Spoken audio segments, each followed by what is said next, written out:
3 साल की सियासी जंग, हार और बदनामी झेलने के बाद इंदिरा गांधी एक बार फिर सत्ता में लौटी। लेकिन ये दौर पहले जैसा नहीं था। इस बार दिल्ली की कुर्सी तो उनके पास थी, लेकिन पंजाब की जमीन उनके खिलाफ खड़ी थी। वहां खालिस्तान आंदोलन भड़क चुका था, जिसकी चिंगारी आजादी से पहले 1929 में मास्टर तारा सिंह ने सिखों के लिए अलग राष्ट्र खालिस्तान की मांग से लगाई थी। आजादी के बाद 1966 में केंद्र सरकार ने पंजाब में रहने वाले हिंदुओं के लिए हरियाणा राज्य बनाया, पहाड़ी इलाकों को हिमाचल प्रदेश में जोड़ा और चंडीगढ़ को राजधानी बनाते हुए सिखों को पंजाब राज्य बनाकर दिया। लेकिन फिर भी खालिस्तान एक्टिविस्ट शिरोमणि अकाली दल इससे खुश नहीं था। उन्हें लगा कि उनके राज्य को काटकर बांट दिया गया है। बस यही शिकायत धीरे धीरे गुस्से में बदलती गई और 1980 तक वह गुस्सा बंदूक के जरिए बाहर निकलने लगा। इसी उथल पुथल के बीच एक नाम उभरा, जनरल सिंह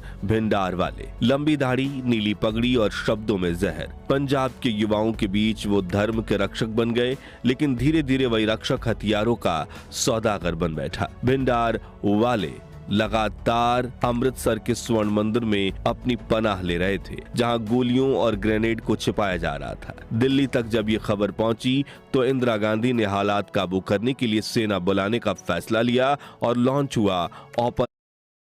कार तेजी से दिल्ली के एम्स अस्पताल के इमरजेंसी गेट पर पहुंची। तुरंत स्ट्रेचर मंगवाया गया और सोनिया गांधी ने गाड़ी से उतारा श्रीमती इंदिरा गांधी को। पूरी तरह से खून से लथपथ इंदिरा गांधी का शरीर गोलियों से छलनी हो चुका था, जिसे देख वहां मौजूद डॉक्टर्स भी घबरा गए। उनके अंतिम पलों की गवाह बनी डॉक्टर स्नेह भार्गव बताती हैं कि उन्हें गोलियों का तो कोई हिसाब ही नहीं लगा कि जितनी गोलियां उन्हें लगी थी। उनके शरीर में बहुत गोलियां थी और कुछ शरीर के आर पार होकर ट्रॉली और जमीन पर गिरी हुई थी। उनके दिल में मामूली गतिविधि दिख रही थी, लेकिन नाड़ी में कोई धड़कन नहीं थी। हम जैसे उनकी गर्दन से खून चढ़ा रहे थे, वो पेट से बाहर बहे जा रहा था। कुल 80 बोतलें खून चढ़ाने और करीब 4 घंटे तक कोशिश करने के बाद डॉक्टर्स ने श्रीमती इंदिरा गांधी को मृत घोषित कर दिया। पूरे देश में दंगे भड़क उठे। भारतीय क्रिकेट टीम उस वक्त पाकिस्तान में क्रिकेट खेलने गई थी और इंदिरा गांधी की मौत की खबर मिलते ही खिलाड़ियों की आंखों से आंसू छलकने लगे। लेकिन पाकिस्तानियों ने तालियां पीटकर उनकी मौत का जश्न मनाया। भारत में इंदिरा गांधी की अंतिम यात्रा में 35 लाख लोग इकट्ठा हुए